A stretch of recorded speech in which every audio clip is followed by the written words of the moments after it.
So you're going to be building a new construction house, and you want to do the inspections. Now, I see a lot of times where people start saying, "Oh, I'm just going to call a roofing company, or I'm going to call a plumbing company, or um, whoever it might be." And I hate to be the bearer of bad news, but you have to look at your contract, and in your contract there's going to be a section that typically says home inspection, right? And it's going to be like a paragraph or two, or maybe more.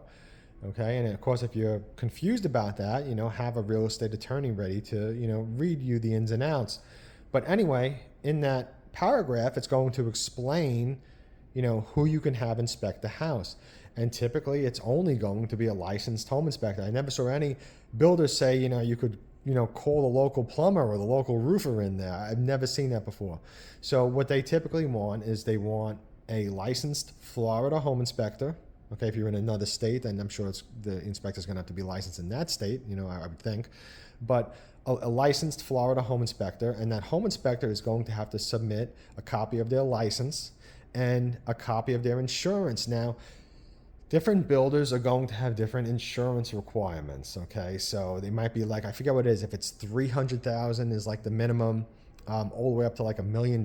Okay, so each builder is going to be a little bit different, and that's something that you need to know, because when you hire the inspector, you're going to need to know what the inspector carries, if what the inspector carries is going to match your builder. All right, because again, if your inspector is carrying like $300,000 home inspector's insurance liability or whatever it is, and the builder wants $1 million, well, then you're not going to be able to hire that inspector. So that's pretty important.